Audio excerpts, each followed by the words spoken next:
Good morning साथियों। आज हम लेकर के आए हैं बिहार एसएससी का पांचवा सेट मतलब मॉक सेट आपके पास जा रहा है।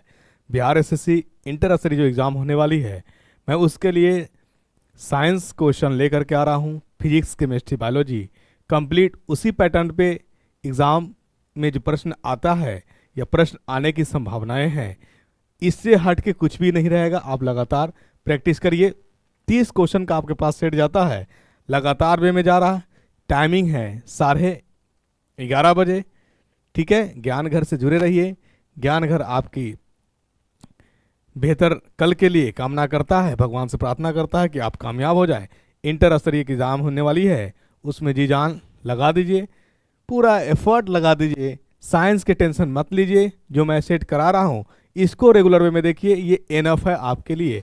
बिहार जो भी एग्ज़ाम हो रहा है, टारगेट हमारा बिहार एसएससी इंटर स्तरीय है, लेकिन इससे हट करके आप जिसका एग्ज़ाम देना चाहिए, आपका साइंस का जो है मार्क्स जो भी आएगा, टेस्ट होगा एग्ज़ाम, उसमें एकदम बेहतर बेस से बेहतर मार्क्स आने वाला है, अंक आने वाला है। आपकी मर्जी, जिसका सेट उठा लीजिए, जिसका प्रैक्टिस कर लीजिए। तो हम लोग आते हैं बगैर समय को किल किए हुए, डायरेक्ट सेट पे आते हैं, सेट प्रैक्टिस करते हैं। आइए, क्या है सेट। लगातार ईमानदारी पूर्वक आप सेट प्रैक्टिस करिएगा, बहुत अच्छा लेवल हो जाएगा, इसको यकीन मानिए आप। ठीक है, चलिए आइए, प्रश्न क्या है। जीव विज्ञान की वह शाखा है जो जीव की संरचना और उनके अंगों के अध्ययन से संबंधित है। देखिए, जीव विज्ञान की उस शाखा की बात कर रहा, ब्रांच की बात कर रहा है। तो देखिए, इसमें जो आने वाला बात है, देखिए, एक होता है एनाटॉमी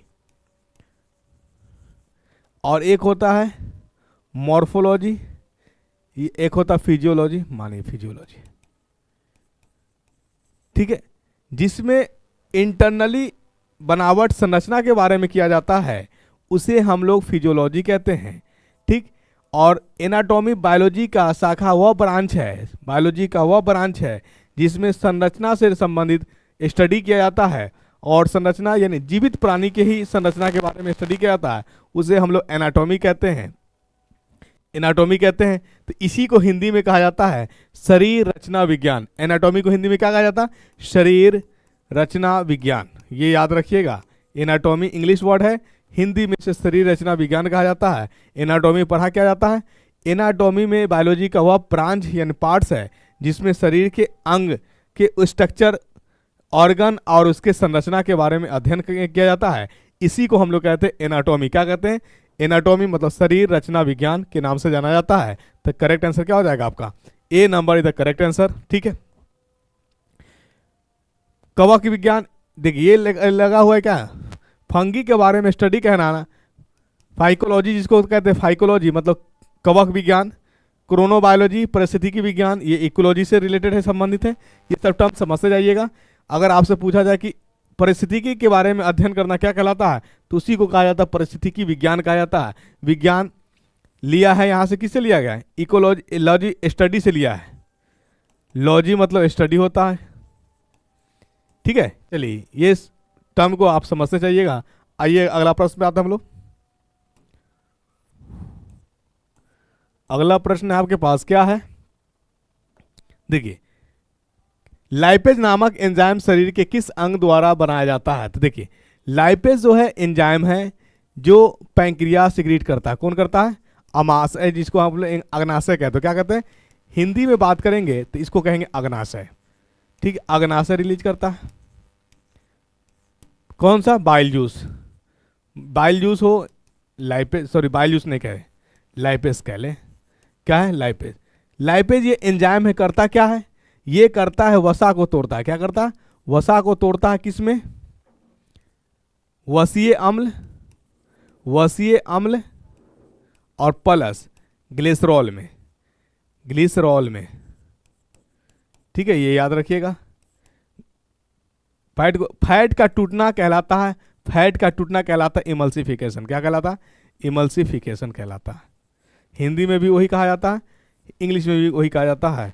एक फर्मेंटेशन होता है, उसको फर्मेंटेशन, ईस्ट से अल्कोहल जो बनता था, अल्कोहल का बनना कहलाता था fermentation. That is called, Hindi में कहते थे उसको किण्वन।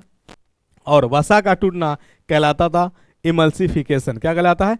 इमल्सिफिकेशन, ये याद रखिएगा। और ये रिलीज कौन करता है? पैंक्रियाज करता है। कौन करता है? पैंक्रियाज। ठीक है, अग्नाशय जिसको आप हिंदी में कहते हैं, हिंदी द करेक्ट आंसर आपका, यानी अग्नाशय द करेक्ट आंसर आपका हो गया। चलिए, पैंक्रियाज के बारे में एक और याद रखिएगा, पैंक्रियाज जो है यानी अग्नाशय जो है एक मिक्स ग्रंथि है। क्या है? मिक्स ग्रंथि है। मतलब मिक्सो ग्रंथि इसको इसलिए बोला जाता है क्योंकि ये हार्मोन भी स्रावित करता है, हार्मोन भी स्रावित करता है, और दूसरा क्या करता है? एंजाइम भी स्रावित करता है। क्या करता है? एंजाइम भी स्रावित करता है। हार्मोन को स्रावित करने वाला, रिलीज करने वाला को हम लोग कहते हैं इंडोक्राइन। क्या कहते हैं? अंतःस्रावी ग्रंथि, इंडोक्राइन ग्लैंड। हिंदी में बात करेंगे तो क्या कहलाएगा? ये अंतःस्रावी ग्रंथि, अंतःस्रावी ग्रंथि। ठीक है, और एंजाइम जो स्रावित करता है, एंजाइम जो रिलीज करता है, उसको हम लोग कहते हैं एक्सोक्राइन ग्लैंड, एक्सोक्राइन ग्लैंड। ठीक है, चलिए, एक्सो मतलब बाह्य ग्रंथि हो गया, ये बाह्य ग्रंथि इसको बोलते हैं, और इसका अंतःस्रावी ग्रंथि बोलते हैं।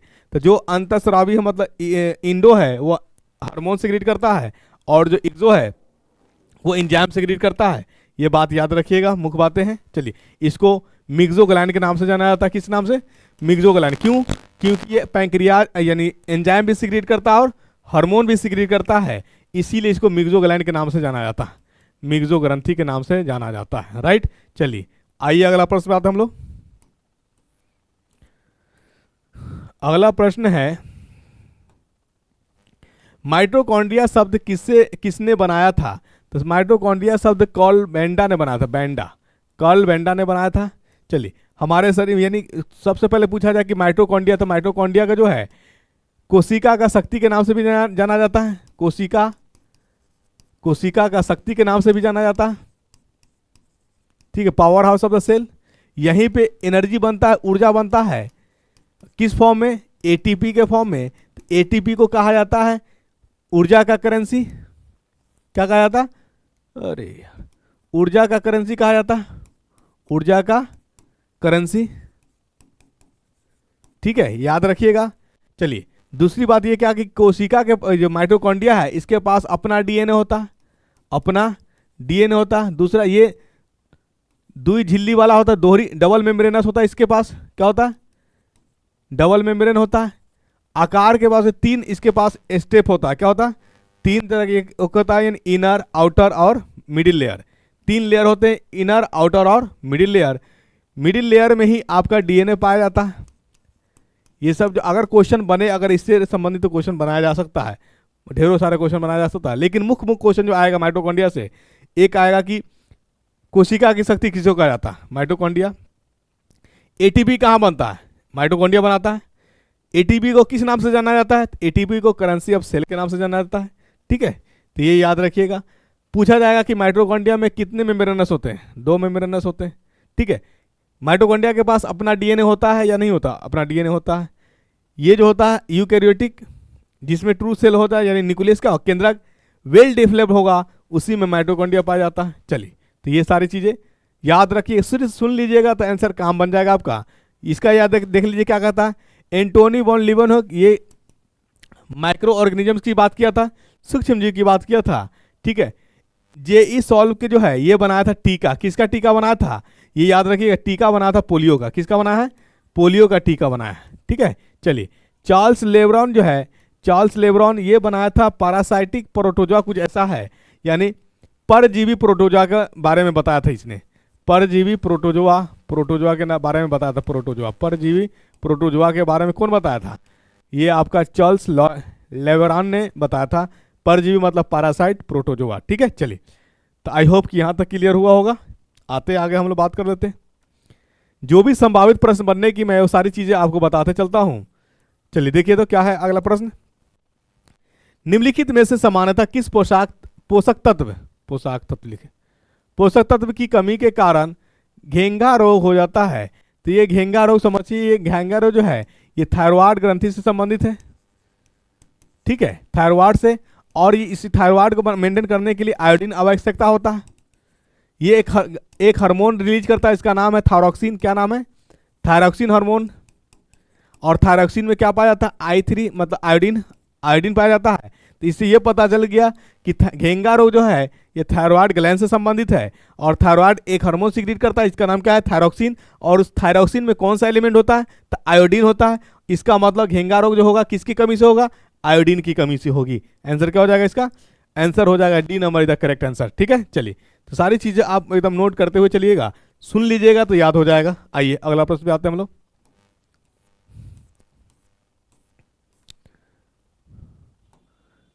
पके हुए केले में कौन सा प्राथमिक अम्ल होता है, तो पके हुए केले, तो पके हुए केले यानी पक्व अम्ल के नाम से जाना जाता है, पकवे अम्ल के नाम से जाना जाता है, पकवे एसिड के नाम से, पकवे अम्ल के नाम से जाना जाता है मैलिक अम्ल को। किसको, मैलिक अम्ल को।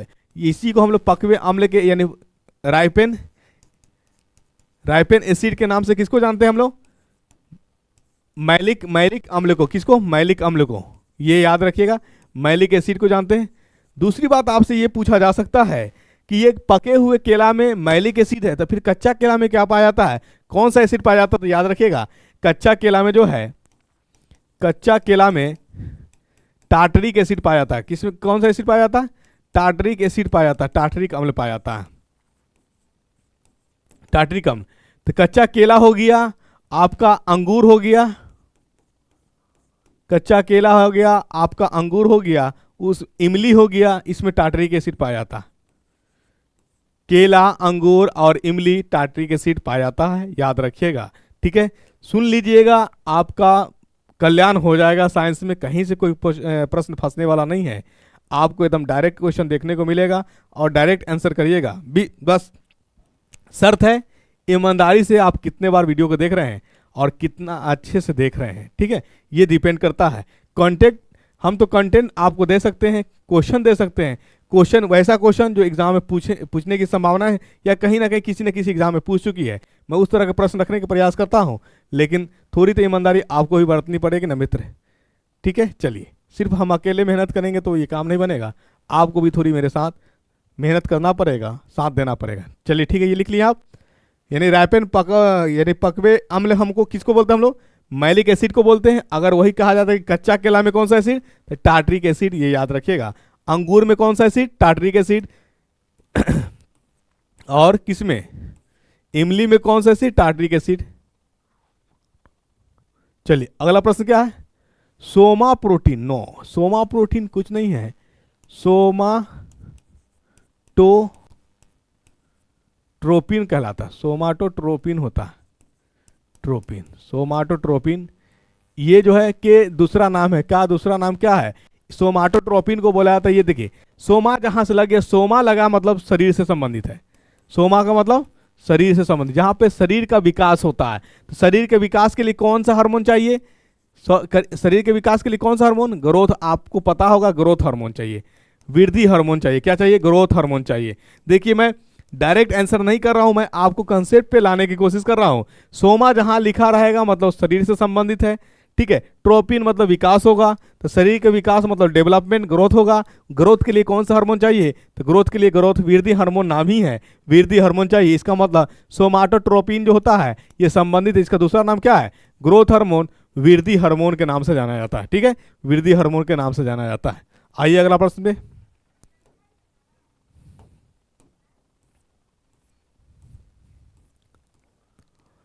चलिए देखिए क्या प्रश्न, पत्ते के तने जैसा हिस्सा होता है जो अंकुर को तने से जोड़ता है, अंकुर को तने से जोड़ता है। देखिए जैसे मान लीजिए पत्ता, ये स्टेम है, ये मान लीजिए लीफ है, ये जो जुड़ा होता है ये वाला पार्ट, इसको हम लोग कहते हैं पेटियोल कहते हैं। क्या कहते हैं, पेटियोल।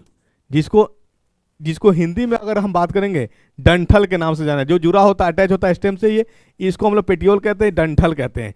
और एक याद रखिए, जैसे ये तना है मान लीजिए, ठीक है, जहाँ पे गांठ बना होता है इसको हम लोग नोड कहते हैं। क्या कहते हैं, नोड। यहाँ पे भी आपका क्या हो गया, नोड हो गया। और दो नोड के बीच में जो जगह होता है, यानी दो नोड के बीच के जो स्थान होता है, इसी को हम लोग क्या बोलते हैं, इंटर नोड कहते हैं, इंटर नोड कहते हैं। इंटर मतलब बिटवीन होता है, इंटर नोड। ठीक है, चलिए याद रखिएगा। तो आंसर क्या हो जाएगा इसका, मतलब पत्ती और तना का जो पॉइंट जुड़ा रहता है, इस पॉइंट को बोला जाता है पेटियोल। हिंदी में बात करेंगे तो डंठल, हिंदी में बात करेंगे तो डंठल, इंग्लिश में बात करेंगे तो इसको हम लोग पेटियोल कहते हैं। ठीक है, चलिए मित्र यहाँ तक क्लियर। आइए अगला तो हम लोग आते हैं आगे, बातों पे आते हैं हम लोग। क्या है प्रश्न आगे का, क्या प्रश्न है? लाल, गुलाबी, नीले और बैंगनी रंग के फूल मुख्य रूप से नामक रंजक पिगमेंट से आते हैं। ये किस पिगमेंट से आते हैं?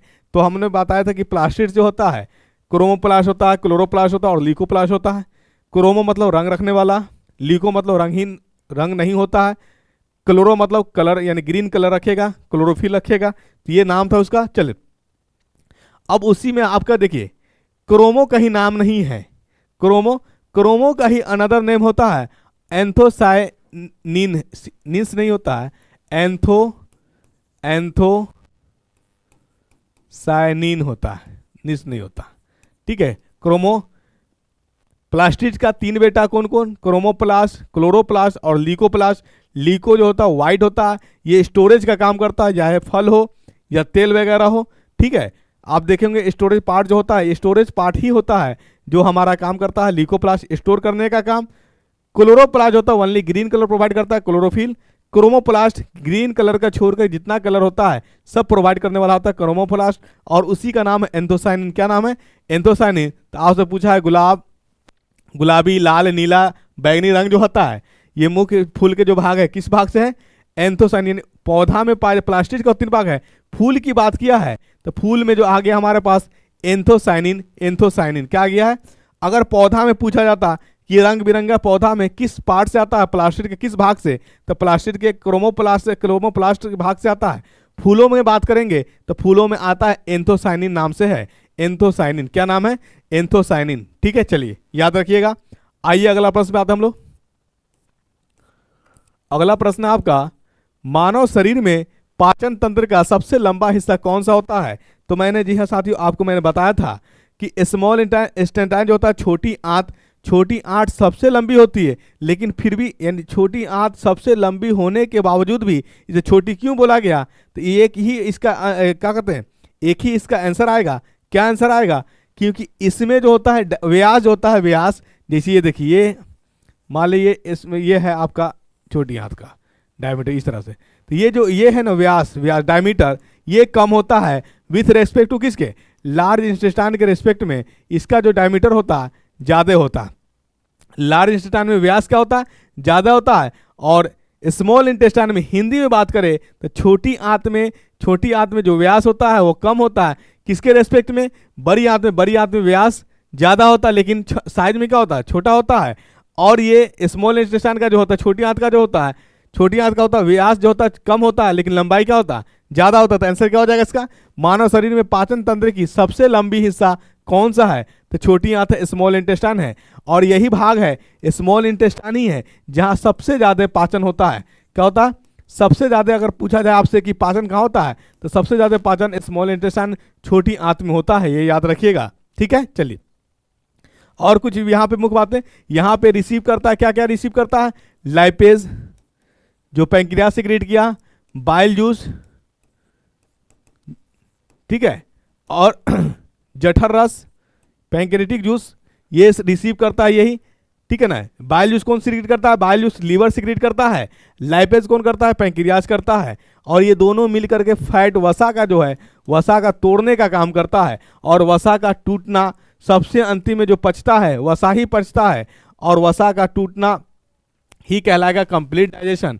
और वसा टूटता कहाँ पे है? कौन पचाता है इसको छोटी आंत पचाती है। क्यों छोटी आंत पचाने के वजह? क्योंकि वसा को पचाने के लिए लाइपेज चाहिए, बाइल जूस चाहिए, और ये दोनों रिसीव कौन करता है? छोटी आंत ही करता है, छोटी आंत में ही पहुंचता है, इसीलिए यहीं पे मैक्सिमम डाइजेशन होता है, ये याद रखिएगा। चलिए ठीक है, आइए अगला प्रश्न में।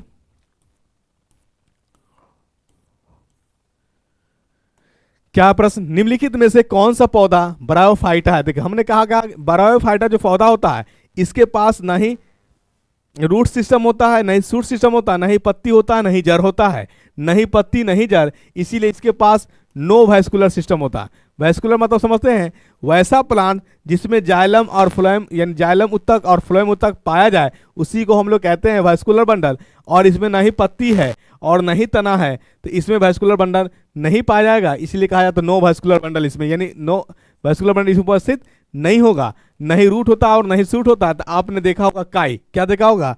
काई देखा होगा। काई को ही इंग्लिश में हम लोग कहते हैं मॉस। क्या कहते हैं? मॉस, तो moss is the correct answer. इसको हिंदी में बात करें तो काइग है। आपका ऑप्शन जो दिया इंग्लिश ही टर्म में दिया है तो याद रखिएगा मॉस। क्या याद रखिएगा? Moss is the correct answer. आइए अगला प्रश्न पे।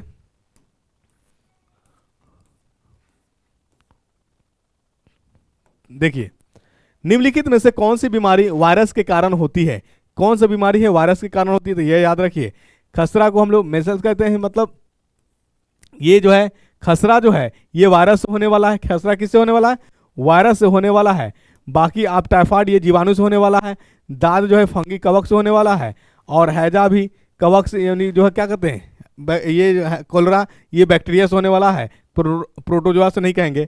दाद आपका फंगी से होने वाला, किससे होने वाला? फंगी से होने वाला। याद रखिए, आपसे प्रश्न पूछा है वायरस से होने वाला बीमारी, तो वायरस से होने वाला बीमारी कौन कौन है? खसरा है, और सब बीमारी HIV है, मिसल्स है, चिकन पॉक्स है, ये सारी बीमारी वायरस से होने वाली बात है। चलिए ठीक है, आइए अगला प्रश्न में। अगला प्रश्न है क्या है? धोने का सोडा का रासायनिक सूत्र होता है। तो धोने का सोडा को बोला जाता है sodium carbonate decahydrate NO2CO3 into 10H2O, Na2CO3 into 10H2O, sodium carbonate into 10 hydrate, इसको इसी को बोला जाता है सोडियम कार्बोनेट डेकाहाइड्रेट। क्या बोला जाता? Sodium carbonate decahydrate. आइए अगला प्रश्न पे। चलिए अगला प्रश्न क्या है? मिल्क ऑफ मैग्नीशिया का पीएच होता है। मिल्क ऑफ मैग्नीशिया का पीएच, देखिए पीएच का टर्म आ गया तो यहां से देखिए आप क्या क्या प्रश्न बनेगा। आपसे ये पूछा जा सकता है कि पीएच में पी का मतलब क्या होता है। तो याद रखिए पी का मतलब होता है पोटेंज। अब पोटेंज से क्या होता है? पोटेंज का मतलब होता है पावर। पोटेंज का मतलब होता है पावर। आई बात समझ में? चलिए ठीक है। पीएच सबसे पहले जो है कौन यानी टर्म दिया है? तो सोरेन नाम करके, सोरेन साइंटिस्ट है, CP सोरेन या सोरेन याद रखिए। ठीक है, पीएच जो होता है एक पैमाना स्केल है जो मेजरमेंट करता है अम्ल का। इसमें जो स्केल में होता है रीडिंग किया जाता है कितना से? रीडिंग किया जाता है आपका कितना से? 1 से लेकर के 14 तक, 1 से लेकर के 14 तक है। 7 जिसका होता है 7 वो न्यूट्रल होता है। 7 जो होता है इसका कितना कितना क्या होता है? वो क्या कहते हैं? उदासीन होता है, न्यूट्रल होता है। 14 जिसका होगा वो स्ट्रॉन्ग, मतलब मजबूत, बहुत मजबूत क्या होगा? क्षार होगा। और 1 जो होगा या 1 से कम यानी मैक्सिमम, तो 1 ही हमारे पास रीडिंग हो रहा है। और जिसका पीएच वैल्यू 1 हो जाएगा वो बहुत मजबूत अम्ल होगा। और जिसका पीएच वैल्यू 14 हो जाए वो बहुत मजबूत क्षार होगा। और जिसका पीएच मान 7 हो जाए वो उदासीन है, न्यूट्रल है। चलिए, मिल्क ऑफ मैग्नीशिया है आप पूछा है, तो मिल्क ऑफ मैग्नीशिया को हम लोग क्या बोलते हैं? मैग्नीशियम हाइड्रोक्साइड का फॉर्मूला है मिल्क ऑफ मैग्नीशिया। आपसे पूछा जाएगा कि मिल्क ऑफ मैग्नीशिया क्या करता है? तो शरीर के अंदर जो अम्लीयता है उसकी वृद्धि को, यानी उसको कम करता है, उसकी शक्ति को कम करता है। किसकी? अम्लीयता को कम करने वाला काम है कौन करता है? Milk of magnesia. इसका फॉर्मूला क्या होता है? मैग्नीशियम हाइड्रोक्साइड, यानी मैग्नीशियम डाइहाइड्रोक्साइड कह लीजिए, इसका नाम हो गया। और इसी को बोला जाता है मिल्क ऑफ मैग्नीशिया, जिसका पीएच मान जो होता है पोटेंज ऑफ हाइड्रोलिक पावर ये होता है 10 के बराबर। कितना होता है? 10 पीएच जो होता है मिल्क ऑफ मैग्नीशिया का। यानी फॉर्मूला याद रखिएगा मिल्क ऑफ मैग्नीशिया MgOH का होल ट्वाइस। इसका क्या प्रयोग है? इसका यूज किया जाता है किसमें? अम्लीयता को कम करने के लिए, शरीर के अंदर जो एसिडिटी हो गया है उसको कम करने के लिए, राइट। पीएच में पी का मतलब क्या होता है? तो पी का मतलब होता है पोटेंज, और एक पीएच का फॉर्मूला होता है आपसे पूछा निकालने के लिए log concentration of H+ ion, यानी किसी यौगिक से H+ आयन कितना रिलीज हो रहा है, इसी को हम लोग कहते हैं कंसंट्रेशन ऑफ H+ आयन। यानी किसी यौगिक से, कंपाउंड से H+ आयन का रिलीज होना ही, H+ आयन का रिलीज होना ही उस कंपाउंड का एसिडिक कैरेक्टर बताता है, राइट। चलिए यहां तक क्लियर हो गया। आइए अगला प्रश्न पे आते हैं हम लोग। आंसर क्या हो जाएगा इसका? आंसर हो जाएगा 10 नंबर, 10 जो होगा pH value of milk of magnesia is the correct answer 10। आइए अगला प्रश्न पे। देखिए अगला प्रश्न कह रहा है निम्नलिखित में से कौन सा पोटास फिटकरी है? तो पोटास फिटकरी जिसको हम लोग बोलते हैं पोटास एलम के नाम से भी जानते हैं। किस नाम से जानते हैं? Potash alum.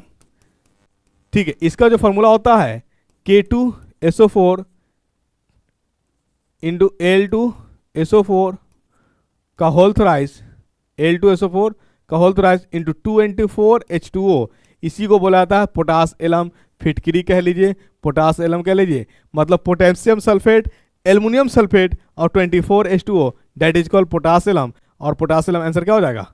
D number is the correct answer. D number is the correct answer. चलिए अगला प्रश्न पे आइए। सोडियम का परमाणु द्रव्यमान कितना होता है? सोडियम का परमाणु द्रव्यमान कितना होता है? 23 होता है। अगर आपसे यहां पूछ दे, क्या पूछे कि सोडियम धातु जो होता है कैसा धातु होता है, तो सोडियम धातु मुलायम धातु होता है। ठीक है, ये सॉफ्ट होता है, सॉफ्ट हो गया। दूसरा क्या है, इसे चाकू से काटा जा सकता है। चाकू से क्या किया जा सकता है? काटा जा सकता है। दूसरी बात, अगर तीसरी पर पूछा जाए कि वाटर के साथ इसका कैसे क्या प्रतिक्रिया रहता है, तो वाटर के साथ अति क्रियाशील है। क्या है? अति क्रियाशील। किसके साथ? जल के साथ अति क्रियाशील है। और दूसरी बात यह याद रखेगा, आपसे पूछा जाएगा, क्या पूछा जाएगा कि सोडियम जो होता है, सोडियम ऑक्सीजन के साथ रिएक्ट करके क्या बनाता है? ऑक्सीजन के साथ रिएक्ट करके क्या बनाता है? तो ये बनाता है सोडियम ऑक्साइड। क्या बनाता है? सोडियम ऑक्साइड बनाता है, जो कि क्षारीय होता है। क्या होता है? क्षारीय होता है। तीसरी बात ये याद रखिएगा कि ये जल में घुलनशील है, इसीलिए इसको बोला जाता है अल्कली। क्या कहा जाता है? अल्कली, वाटर सोलेबल है ये। ठीक है, अब आपसे सोडियम के बारे में पूछा जा सकता है। क्या पूछा जा सकता है कि इसमें न्यूट्रॉन की संख्या कितना है? तो आप जानते हैं एटॉमिक मास बराबर होता है, एटॉमिक मास बराबर, एटॉमिक मास को हम ए से रिप्रेजेंट करते हैं। ये होता है न्यूट्रॉन प्लस प्रोटॉन। ये आपका 23 हो गया। और न्यूट्रॉन हमको नहीं पता है, प्रोटॉन पता है। जितना जो एटॉमिक नंबर होता है वही प्रोटॉन्स होता है। एटॉमिक नंबर 11 होता है इसका, तो एन बराबर कितना हो जाएगा? एन बराबर हो जाएगा 23 माइनस 11। इसका मतलब हो गया कि 12। आपसे पूछे अगर कि सोडियम में न्यूट्रॉन की संख्या कितना, तो आप बेझिझक बता दीजिए न्यूट्रॉन की संख्या 12। ठीक है, चलिए तो जो जो प्रश्न पूछने की संभावना है मैं आपको बता दिया, क्रियाशील से भी बता दिया। वाटर के साथ रिएक्ट, ऑक्सीजन के साथ जो रिएक्ट करके बनाएगा कंपाउंड, उसको हम लोग क्या बोलेंगे? उसको हम लोग क्षारीय बोलेंगे, बेसिक नेचर बोलेंगे। क्या बोलेंगे? Basic nature. चलिए आइए अगला प्रश्न पे। नेक्स्ट प्रश्न क्या है आपका? देखिए, हवा के गर्म होने के संबंध में निम्नलिखित में से कौन सा सही है? यह फैलती है और अधिक स्थान घेरती है। पहला स्टेटमेंट दिया, यह फैलती है और बिल्कुल, जब आप हवा को गर्म करेंगे, मान लीजिए कंटेनर में, जब इसे हीट करेंगे तो ये निकलेगा, निकलेगा तो क्या होगा? फैलेगा, एक्सपेंड करेगा। दूसरी बात क्या? जब फैलेगा, जब गर्म करिएगा तो ये उठ ऊपर की ओर हो रहा है। कहाँ हो रहा है? ऊपर की ओर उठ रहा है। तो अब बताइए, जो भारी चीज होगा वो नीचे जाएगा या ऊपर जाएगा? तो भारी चीज नीचे जाएगा, ये ऊपर उठ रहा है। उठ रहा है, इसका मतलब वजन कम रहा है या बढ़ रहा है? वजन कम रहा होगा। गर्म करने पे किसी गैस का वजन क्या होगा? कमेगा, घटेगा, तभी जाकर के क्या हो रहा है? ऊपर की ओर जा रहा। दूसरी बात है, ये जब गर्म गैस को जब गर्म किया जाएगा तो एरिया को क्या करेगा? कवर करेगा, ज्यादा से ज्यादा एरिया को कवर करेगा। तो आंसर स्टेटमेंट क्या है? यह फैलती है और अधिक स्थान घेरती है। बिल्कुल स्टेटमेंट सही है। गर्म करने पर यह भारी हो जाती है। क्या गर्म करने पर यह भारी हुई या हल्का हुई? तो आपने आंसर बिल्कुल सही कहा कि यह हल्का हुआ। तो करेक्ट आंसर क्या हो जाएगा? Statement 1 is the correct answer. वाली ए 16 का A is the correct answer. Statement 1 is the correct. आइए अगला प्रश्न पे। प्रश्न क्या कह रहा है आगे? चलिए ये बताइए, तीसरे कक्षा या एम कोश में अधिकतम कितने इलेक्ट्रॉन्स होते हैं? एम कोश मतलब ये हमारा के है, ये हमारा एल है, ये हमारा एम है। इसमें पूछा, हमने बताया था इलेक्ट्रॉनों रखने की कोष की संख्या, यानी किसी कोष में इलेक्ट्रॉन कितना रहेगा, इसका फॉर्मूला बताया था हम 2n²। जहां n क्या है? n है नंबर ऑफ कोष, यानी कोषों की संख्या। तीसरा कोष कह दिया, यानी n आपको दे दिया 3। क्या दे दिया? 3 पुट कर दीजिए फॉर्मूला पे। 2 इंटू n का स्क्वायर, तो n कितना रखिएगा? 3 का स्क्वायर तो कितना हो जाएगा? 2 इंटू 9 इक्वल टू कितना? 18। यानी तीसरा कोष में आंसर कितना हो जाएगा? 18। 18 इज द करेक्ट आंसर। अगर यही आपसे पूछ दिया जाए कि चौथे कोष में कितना इलेक्ट्रॉन, चौथे कोष में कितना इलेक्ट्रॉन, चौथे कोष में कितना इलेक्ट्रॉन, तो ये आप जो है कमेंट करके बताइएगा कि कितना इलेक्ट्रॉन रहेगा आंसर में चौथे कोष में। ठीक है, चौथे कोष में कितना इलेक्ट्रॉन होगा, ये कमेंट करके जरूर आंसर करिए। आइए अगला प्रश्न पे आते हैं हम लोग। अगला प्रश्न क्या है? विरंजक चूर्ण का रासायनिक सूत्र है। विरंजक चूर्ण का रासायनिक सूत्र क्या बोलते हैं? Bleaching powder. और ब्लीचिंग पाउडर को भी बोला जाता है क्या? CaOCl2, काओ कल्टू। ठीक है, CaOCl2 is the correct answer bleaching powder का फॉर्मूला। चलिए अगर आपसे यहीं से पूछ दिया जाए, क्या पूछ जाए? अनबुझा चूना। अनबुझा चूना मतलब क्विक लाइम, इसी को बोला जाता है CaO। अगर आपसे मार्बल का फॉर्मूला पूछ दिया जाता तो this is the marble CaCO3। अगर आपसे पूछ दिया जाता लाइम वाटर, तो लाइम वाटर का फॉर्मूला है कैल्शियम हाइड्रोक्साइड, ठीक है। इसको क्या बोलेंगे, इसको बोलेंगे मार्बल, CaCO3 मार्बल।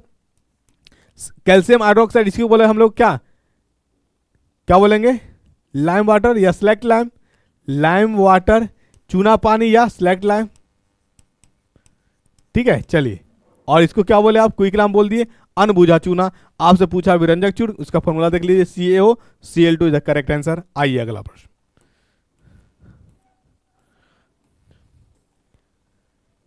देखिए ये प्रश्न क्या आ गया आपके पास, what type of isomerism exist in compounds containing two और मोर कॉम्प्लेक्सेस। कॉम्प्लेक्सेस का मतलब इस तरह से कह रहा, this is the complexes, each of which contain a different set of ligands that, देखिए मान लिया ये हमारा मेटल है, इससे जो अटैच होता है यानी लिगेंड, लिगेंड कहते किसको है, अपना पेयर ऑफ इलेक्ट्रॉन मतलब लोन पेयर मेटल को डोनेट करे पूरे के पूरे उसी को हम लोग कहते हैं लिगेंड। ये बताता, ये एरो बता रहा है कि अपना संपत्ति पूरा के पूरा किसको दे दिया है, एम को दे दिया, मतलब मेटल को दे दिया है, दैट इज कॉल्ड लिगेंड। ये इसी को हम लोग क्या कहते हैं, लिगेंड कहते हैं, ठीक है। और ये चीज क्लास 12 के अंदर एक चैप्टर क्या कहते हैं, एक चैप्टर ही है, उस चैप्टर का नाम है कोऑर्डिनेशन कंपाउंड। क्या नाम है, कोऑर्डिनेशन कंपाउंड में पढ़ना है, तो इसका डायरेक्ट आंसर आपका क्या हो जाएगा, कोऑर्डिनेशन कंपाउंड, ठीक है, कोऑर्डिनेशन कंपाउंड। आई बात समझ में। चलिए, बाकी आपसे इतना आइसोमेरिज्म का कंसेप्ट पूछेगा नहीं, बस वो सिर्फ आपका क्या कंसेप्ट आधार पर रख दिया है, इतना याद रखिए। जो मुख्य बात है, जो चीज़ थी हम आपको बता दिए, कॉम्प्लेक्स क्या होता है और कॉम्प्लेक्स के साथ साथ क्या होता है, लिगेंड क्या होता है, लिगेंड मैं आपको बता दिया। देखिए लीड सीसा का परमाणुक क्रमांक क्या है, तो लीड को हम लोग संकेत करते हैं Pb से। इसके बारे में एक बात याद रखिएगा कि ये जो इलेक्ट्रॉन लॉस करता है Pb+2 एट रूम टेम्परेचर पे, ये एक जो होता है रूम टेम्परेचर इलेक्ट्रिसिटी को कंडक्ट नहीं करता, मतलब क्या कहते हैं, ये इंसुलेटर की तरह बिहेव करता है। एट रूम टेम्परेचर पे ये क्या कहते हैं, इसको कुचालक की तरह काम करता है, बैड कंडक्टर, कुचालक बैड कंडक्टर की तरह काम करता है। और इसकी एटॉमिक नंबर जो होती है, एटॉमिक नंबर 82 होती है। कितनी होती है, 82, यानी परमाणु संख्या कितना, 82 होता है, 82 होता है। आइए अगला प्रश्न पे हम लोग, क्या प्रश्न है आगे। देखिए प्रश्न है, निम्नलिखित में से किस नियम के अनुसार गैसों के मिश्रण का दाब अवयवी गैसों के आंशिक दाबों के योग के बराबर होता है। मतलब आंशिक बोले तो पार्शियल, अधूरा, यानी अधूरा नहीं, आधा आधा। पार्शियल का मतलब आधा, यानी कंप्लीट नहीं जाए। तो ये हमारा दिया था, यानी मान लीजिए टोटल प्रेशर है, आंशिक मतलब कुछ ए में गया प्रेशर, कुछ बी में गया और कुछ सी में गया। मतलब आपके पास एक कंटेनर है, इसमें गैस फिल है और आपने 3-4 जगह पाइप लगा कर कनेक्ट कर दिया, तो इसी में यानी इसमें जो गैस फिल है वही इसमें भी जाएगा, इसमें भी जाएगा और इसमें भी जाएगा। इसमें जो गया, इसमें जो गया, इसमें गया, सब तीनों जोड़ करके किसका बराबर होगा, इसमें टोटल प्रेशर है इसके बराबर हो गया। इसी चीज को किसने एक्सप्लेन किया है, इस चीज को डाल्टन साहब ने एक्सप्लेन किया है। डाल्टन साहब ने बताया, मतलब आंशिक और टोटल कुल दाब के बीच का संबंध किसने दिया है, डाल्टन साहब ने दिया, याद रखिएगा, डाल्टन साहब इज द करेक्ट आंसर। अब यहाँ पे आ जाइए बॉयल का नियम। तो बॉयल का नियम में मैंने बताया प्रेशर और वॉल्यूम के बीच का संबंध है, प्रेशर दाब और आयतन के बीच संबंध है बॉयल्स लॉ। मतलब कैसा संबंध, व्यतक्रमानुपाती का संबंध है। कैसा संबंध है, व्यतक्रमानुपाती, मतलब दाब बढ़ेगा आयतन घटेगा। चार्ल्स लॉ की बात करें तो चार्ल्स लॉ का संबंध जो है वॉल्यूम और टेम्परेचर से कैसा है, समान, डायरेक्टली यानी समानुपाती का है। यानी वॉल्यूम बढ़ेगा टेम्परेचर बढ़ेगा, टेम्परेचर बढ़ेगा वॉल्यूम बढ़ेगा। इसी को कहा जाता है चार्ल्स नियम। ग्राम के नियम क्या है, Graham diffusion law, Graham's law. Graham's law कहता है कि रेट जो होगा, रेट जो होगा किसी भी गैस का चेंज करने का, डिफ्यूज करने का, विखंडन होने का, ये जो होगा व्यतक्रमानुपाती होगा किसका, स्क्वायर रूट ऑफ मास का। किसका, स्क्वायर रूट ऑफ मास का। तो ये है हमारा ग्राम्स लॉ ऑफ डिफ्यूजन, ये हमारा है बॉयल्स लॉ और ये हमारा चार्ल्स लॉ आपको, और ये आपका जो हमने बताया किसका, ग्राम्स लॉ का। तो ये सारी चीज़ को आप देख लीजिए। डाल्टन्स लॉ मतलब किसी कंटेनर में जो दाब है अगर हम 3-4 जगह सप्लाई करेंगे, जिसमें यानी 3-4 जगह जो गया वही टोटल दाब में से ही जाएगा, यानी 3-4 को जोड़ेंगे तो हमारा टोटल दाब पता चल जाएगा। That is called Dalton's law. ठीक है, चलिए ये डॉक्टर साहब ने यही बताया था। आइए अगला प्रश्न पे आते हैं हम लोग।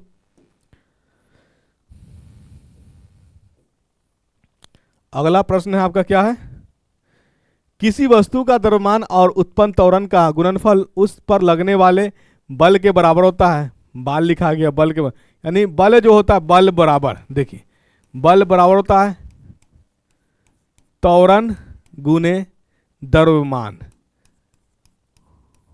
ठीक है, द्रव्यमान, त्वरण को ए से और द्रव्यमान को एम से उल्टा लिख दिया हम, यानी बल बराबर क्या हो गया, बल इक्वल टू ए मास गुने एक्सीलरेशन, इस तरह से फॉर्मूला लिखा है। और ये न्यूटन के द्वितीय नियम से बल की फॉर्मूला आया था मास गुने एक्सीलरेशन। तो आंसर क्या हो जाएगा इसका, A number is the correct answer. आपसे पूछा जाएगा कि बल कैसा है, अदिश राशि या सदिश राशि, तो आप बताइएगा ये सदिश राशि है। कैसा है, ये सदिश राशि है, सदिश राशि है। दूसरी अगर बात पूछा जाए कि बल का सीजीएस मात्रक क्या होता है, सीजीएस मात्रक क्या होगा इसका, तो डाइन होता है। क्या होता है, डाइन होता है। और पूछेगा कि डाइन 1 न्यूटन बराबर कितना डाइन, 1 न्यूटन बराबर कितना डाइन, तो 1 न्यूटन बराबर जो होता है 10 के पावर 5 डाइन होता है। ये याद रखिएगा, 10 के पावर 5 डाइन होता है। आपसे अगर पूछा जाए न्यूटन का ऐसा मात्रक क्या होता है, न्यूटन का सॉरी बल का ऐसा मात्रक, बल का ऐसा मात्रक क्या होता है, न्यूटन होता है। और 1 न्यूटन बराबर होता है, 1 न्यूटन बराबर होता है, अगर इसी में कन्वर्ट करिएगा मास और इसके एक्सीलरेशन में, तो देख लीजिए मास को हम लोग केजी में मेजर करते हैं, केजी में 1 केजी हो गया, एक्सीलरेशन हो गया हमारा मीटर बाय सेकेंड स्क्वायर, तो इस सबको 1 मान लीजिए, तो क्या हो गया 1 न्यूटन बराबर, कभी कभी प्रश्न इस तरह से भी मिलेगा, 1 न्यूटन बराबर क्या हो जाएगा 1 आगे KG metre square, metre by second square, इसी को हम लोग 1 न्यूटन भी कहते हैं। तो यार आपसे प्रश्न इस तरह से पूछा जा सकता है कि KG metre by second square बराबर क्या, पास्कल, न्यूटन, डाइन, जूल। तो आपको इस तरह से भी आना चाहिए यूनिट, यानी प्रश्न जिस तरह से भी पूछने की संभावनाएं बन रही है, मैं उन सारी चीज़ों को एक्सप्लेन करते हुए चल रहा हूँ और सारी चीज़ों को बताते हुए चल रहा हूँ। घबराए बिल्कुल नहीं आप, ठीक है। ज्ञान घर से बने रहे हैं तो ज्ञान घर आपकी सफलता की तरफ लेकर के तो जरूर जाएगा, है ना, जिससे आपका एग्जाम में जो प्रश्न आए आसानी से बना सके। प्रश्न क्या है देखिए, यदि 1000 न्यूटन प्राणोग 5 वर्ग मीटर क्षेत्र पर लगाया जाता है तो दाब की गणना करें। मतलब कोई चीज है, मतलब ये हमारा एरिया है, इसको मान लेते ये क्षेत्र है 5 मीटर स्क्वायर का, इस पे हम फोर्स लगा रहे कितना 1000 न्यूटन का, तो इस पे दाब कुछ ना कुछ दाब लगेगा ना, दाब तो एडजस्ट करेगा ही। दाब का फॉर्मूला होता है क्या होता है, दाब बराबर होता है फोर्स बाय एरिया, मतलब बल बाय क्षेत्रफल, बल बाय क्षेत्रफल, ये याद रखिएगा, बल बाय क्षेत्रफल। चलिए बल कितना है 1000 न्यूटन, क्षेत्रफल कितना है, क्षेत्रफल कितना है, क्षेत्रफल आपका 5 मीटर स्क्वायर। चलिए ये से कर जाएगा कितना 200, मतलब 200 न्यूटन बाय मीटर स्क्वायर। इसी न्यूटन बाय मीटर इसी को हम लोग कहते हैं पास्कल। क्या कहते हैं, पास्कल। तो आप कह सकते हैं 200 पास्कल हो गया आंसर, 200 पास्कल दाब, ठीक है 200 पास्कल। तो आंसर क्या है 200 आपका आंसर, द करेक्ट आंसर, ठीक है। चलिए फॉर्मूला आप लिखते जाइएगा। दाब के बारे में एक बात याद रखिएगा, अगर दाब के बारे में पूछे कि ये स्केलर क्वांटिटी है वेक्टर क्वांटिटी, तो आप आंसर करिएगा ये वेक्टर क्वांटिटी है, सदिश राशि है, ये क्या है सदिश राशि है। आइए अगला प्रश्न पे, अगला प्रश्न क्या आपका, देखिए ओम के नियम को दर्शाने वाले सूत्र की पहचान करें। सबसे पहले जानिए ओम के नियम से हुआ था V = IR।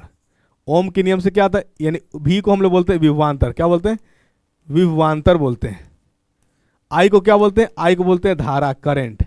R को क्या बोलते हैं, R को बोलते हैं प्रतिरोध, R को क्या बोलते हैं प्रतिरोध, ये याद रखिएगा। चलिए इसका जो ऐसा मात्रक होता है वोल्ट होता है, क्या होता है वोल्ट, वोल्ट को हम लोग V से रिप्रेजेंट करते हैं। इसका जो ऐसा मात्रक होता है वो एम्पियर होता है, क्या होता है एम्पियर, जिसको हम लोग A से सूचित करते हैं। इसका जो ऐसा मात्रक होता है, इसका ऐसा मात्रक होता है ओम, क्या होता है ओम, जिसको हम इससे रिप्रेजेंट करते हैं। अब बताए फॉर्मूला क्या हो जाएगा, V = ओम, यानी I की जगह क्या लिखेगा A, और इंटू है दोनों के बीच कैसा साइन है इंटू का, और ओम की जगह क्या लिखेगा यानी प्रतिरोध की जगह। तो इसका मतलब क्या हो गया, वोल्ट जो हमारा यानी ओम्स लॉ जो हुआ, ओम्स लॉ एक्सप्लेन किया था V = IR, जहाँ पे V जो है माने विभवांतर जो है और समानुपाती है किसके, धारा के, समानुपाती है किसके धारा के, जहाँ R क्या है, R एक स्थिरांक है, कांस्टेंट है। आर क्या है? स्थिरांक है, कांस्टेंट है, जो निर्भर करती है चालक पर। प्रतिरोध किस पे निर्भर करती है? चालक पर, यह याद रखिएगा। और एक मुख्य बात है इस प्रतिरोध के संबंधी याद रखिएगा कि अगर सेमीकंडक्टर की बात कर रहा है, अर्धचालक की बात कर रहा है, किसकी बात कर रहा है? तो अर्धचालक में जो होता है प्रतिरोध होता है व्यतिक्रमानुपाती होता है ताप का। ताप बढ़ाइएगा प्रतिरोध घटेगा, प्रतिरोध बढ़ाइएगा ताप घटेगा अर्धचालक के केस में। और चालक के केस में जो ये अर्धचालक मतलब सेमीकंडक्टर लिख देते हैं, सेमीकंडक्टर। कंडक्टर के रेस्पेक्ट में जो है प्रतिरोध जो है समानुपाती होता है किसके? ताप के, ये याद रखिएगा। यानी ताप बढ़ाइएगा प्रतिरोध बढ़ेगा, किसमें? कंडक्टर के केस में। चालक के केस में, सेमीकंडक्टर के केस में प्रतिरोध होता है व्यतिक्रमानुपाती है तो किसका? ताप का। ताप बढ़ाइएगा प्रतिरोध घटेगा, प्रतिरोध बढ़ाइएगा ताप घटेगा, ये याद रखिएगा। चलिए तो आंसर क्या हो जाएगा इसका? A number is the correct answer. Ohm's law से V equal to I R, भी हमारा विभवांतर होता है, उसका ऐसा मात्रक होता है वोल्ट, V से रिप्रेजेंट करते हैं हम लोग। आई जो होता है, आई का ऐसा मात्रक करंट होता है आई, उसका ऐसा मात्रक होता है एम्पियर। और रेजिस्टेंस, रेजिस्टेंस का ऐसा मात्रक होता है ओम, उसको हम लोग इस तरह से सूचित करते हैं। तो आपका ऑप्शन जो हो गया 24 का A number is the correct answer. आइए अगला प्रश्न पे आते हैं हम लोग। देखिए, when do electrons move for the flow of charges in a conducting metallic wire? देखिए पूरी क्वेश्चन हिंदी में ही है, कुछ कुछ क्वेश्चन इंग्लिश में आ जाए तो घबराइएगा नहीं। कह रहा है क्या कि जब इलेक्ट्रॉन्स गति करता है, क्या करता है? गति करता है कहाँ पे? यानी चार्ज के रूप में, तो कंडक्टिंग मेटेलिक वायर क्या हो जाएगा? तो आप देखिए जब कोई भी चीज जब मूव करेगा तो एक वर्क पोटेंशियल डेवलप होता है, यानी पोटेंशियल डिफरेंस डेवलप होगा। क्या होगा? पोटेंशियल डिफरेंस डेवलपमेंट होगा, ठीक है। और पोटेंशियल डिफरेंस डेवलप होगा तो वहां पोल पे क्या करेगा? एक प्रेशर जनरेट करेगा। क्या करेगा? जिस तरह से अगर मान लिया जाए कि दो लोग बीच अगर विचार नहीं मिल रहा है, अलग अलग विचारक के हैं, अगर अलग अलग विचार के हैं, तो दोनों की बातों से एक प्रेशर जनरेट होगा। क्या होगा? जनरेट होगा। जब कोई इलेक्ट्रॉन मूव करेगा चार्ज के रेस्पेक्ट में, तो जब एक पोल से दूसरे पोल पर जाएगा तो वहां पे क्या करेगा? एक प्रेशर डेवलप करेगा। क्या करेगा? प्रेशर डेवलप करेगा। तो आंसर क्या हो जाएगा? Only if there is a difference of electric pressure. Answer क्या हो जाएगा इसका? C number is the correct answer. 25 का क्या हो जाएगा? C number is the correct answer. याद रखिएगा, यहीं से याद रखिएगा, वर्क बराबर करंट के रेस्पेक्ट में वर्क बराबर होता भी क्यू, ठीक है। यानी चार्ज इंटू पोटेंशियल, और पोटेंशियल बराबर होता है वर्क डन बाय चार्ज। एक फॉर्मूला रखिएगा याद, ठीक है। यानी चार्ज, मूविंग चार्ज के रेस्पेक्ट में वर्क कितना, अगर कोई चार्ज मूव कर रहा है तो कुछ ना कुछ वर्क करेगा, कितना वर्क करेगा, तो ये वर्क का फॉर्मूला हो गया, ठीक है। पोटेंशियल डिफरेंस कितना हुआ, वर्क किया था, आखिर पोटेंशियल डिफरेंस जनरेट हुआ होगा, तो वर्क बाय, अगर वर्क को हम लोग चार्ज से डिवाइड कर देंगे तो हमारा वो पोटेंशियल डिफरेंस दे देगा। यानी पोटेंशियल डिफरेंस विभवांतर, जिसको हिंदी में कहते हैं विभवांतर, ठीक है। चलिए आइए अगला प्रश्न पे। प्रत्येक किलोग्राम पर पृथ्वी का गुरुत्वाकर्षण बल कितना होता है? पृथ्वी का गुरुत्वाकर्षण बल कितना होता है? प्रत्येक किलोग्राम पर पृथ्वी का गुरुत्वाकर्षण बल F बराबर, याद रख लीजिए, प्रत्येक किलोग्राम पर पृथ्वी का गुरुत्वाकर्षण बल कितना होगा। तो यहां से अगर याद रखिएगा, F वेट, गुरुत्वाकर्षण बल, वेट हमारा एक तो फोर्स होता है हमारा, क्या होता है? G m1 m2 by are square, ठीक है। और हमारा यह गुरुत्वाकर्षण तो हम वेट से ही रिप्रेजेंट कर लें, तो वेट बराबर क्या होता है? mg। जहां पे मास प्रत्येक 1 किलोग्राम पे कह दिया है तो हम 1 kg मान लेते हैं इसको, 1 kg। जी का वैल्यू होता है 9.8 मीटर पर सेकंड स्क्वायर, या इसी को अप्रोक्स मान लेते हैं 10, तो कितना हो जाएगा? 10 न्यूटन के बराबर हो जाएगा। कितना हो जाएगा? 10 Newton is the correct answer. अगर 9.8 नहीं तो कितना हो जाएगा? 10 Newton is the correct answer. तो आपका ये आंसर हो जाएगा। चलिए, बल का ऐसा मतलब क्या हो गया? न्यूटन। तो अगर आपसे पूछा जाए न्यूटन, हाँ, गुरुत्वाकर्षण जब बल आ ही गया है तो एक और प्रश्न बन सकता है कि गुरुत्वाकर्षण बल जो है कांटेक्ट वाला फोर्स है कि नॉन कांटेक्ट, यानी संपर्क या नॉन संपर्क, यानी संपर्क में आकर के प्रभावित करता है या बगैर संपर्क में आए हुए प्रभावित करता है। तो ये याद रखिएगा, गुरुत्वाकर्षण बल जो है एक नॉन कांटेक्ट फोर्स होता है। स्ट्रॉन्ग फोर्स या वीक फोर्स, तो याद रखिएगा ये वीक फोर्स होता है, कमजोर बल होता है। विश्व का, यानी इस ब्रह्मांड का, विश्व ब्रह्मांड में जो है जितने तरह के जो बल एग्जिस्ट किए जा रहे हैं, उस बल में सबसे दुर्बल और कमजोर बल कौन है? गुरुत्वाकर्षण ही बल है। सबसे वीक बल कौन है? तो गुरुत्वाकर्षण बल है। और यह एक नॉन कांटेक्ट फोर्स है। क्या है? नॉन कांटेक्ट फोर्स है। चलिए अगला प्रश्न पे आते हैं हम लोग। डैश का निरपेक्ष अपवर्तनांक 2.42 है। तो 2. जो होता है गैर का निरपेक्ष अपवर्तनांक का मतलब रिफ्रैक्टिव इंडेक्स। रिफ्रैक्टिव इंडेक्स जो है 2.42, ये इसका होता है हीरा का होता है। किसका होता है? हीरा का होता है। किसका होता है? ये हीरा का, ठीक है ना। डायमंड का होता है 2.42 रिफ्रैक्टिव इंडेक्स, ठीक है। यानी रिफ्रैक्टिव इंडेक्स को हम लोग म्यू से सूचित करते हैं। 1 और 2 का मतलब क्या हो गया? यानी आने वाला माध्यम 1 जहां से आएगी माध्यम 1 बाय माध्यम 2। रिफ्रैक्टिव इंडेक्स याद रखिएगा कि हमेशा उसका निकलता है जिसमें लाइट प्रवेश करती है। मतलब जहां से लाइट आ रही है, प्रकाश आ रही है, उसका रिफ्रैक्टिव इंडेक्स नहीं निकलता। जिसमें प्रकाश एंट्री मार रही है उसका रिफ्रैक्टिव इंडेक्स क्या निकाला जाता है, ये याद रखिए, ये परिभाषा के रूप में। और 2.42 जो होता है किसका होता है? हीरे का होता है। 1.32 के करीब ये वाटर का होता है। 1.32 किसका होता है? वाटर में होता है रिफ्रैक्टिव इंडेक्स। चलिए आइए अगला प्रश्न में क्या है देख लेते हैं। किस घटना के कारण साफ आकाश का रंग नीला होता है? तो ये याद रखिएगा, प्रकाश की प्रकीर्णन के कारण। किसके कारण? प्रकाश की प्रकीर्णन के कारण आपका जो है साफ आकाश का रंग नीला दिखाई देता है। स्कैटरिंग ऑफ लाइट प्रकाश की प्रकीर्णन के कारण। चलिए ठीक है, अगला प्रश्न पे आते हैं हम लोग। यदि एक श्रृंग और इसके क्रमागत गर्त, मतलब इस तरह से ग्राफ है आपका, श्रृंग ये है इस तरह से, ये क्रेस्ट है, इसको हिंदी में बोलते हैं श्रृंग, और ये गर्त है, इसको बोलते हैं हम लोग ट्रफ, ठीक है। ये दे रखा है, यहाँ कितना दिया आपका? एल दे दिया है, और ये कितना दे दिया है? ये भी एल दे दिया है। आपसे पूछा क्या है? माध्य दूरी एल है, तो तरंगदैर्घ्य होगी। तरंगदैर्घ्य मतलब देखिए, एक क्रस्ट यानी ट्रफ दोनों को जब मिलाइएगा, ये कंप्लीट साइकिल, ये आपका ऐसे आया और ये ऐसे गया, ये कंप्लीट साइकिल बना। क्या बना? ये कंप्लीट साइकिल बना। यानी आधा जो है क्रेस्ट है और आधा ट्रफ है, दोनों मिलकर के साइकिल बना। जो हमारा डिस्टेंस होगा कितना हो जाएगा बताइए? यहां से लेकर के यहां तक, यानी एक कंप्लीट साइकिल को ही हम लोग तरंगदैर्घ्य कहते हैं, वेवलेंथ कहते हैं। ये एल है और ये एल है, दोनों मिलकर कितना हो जाएगा? 2L।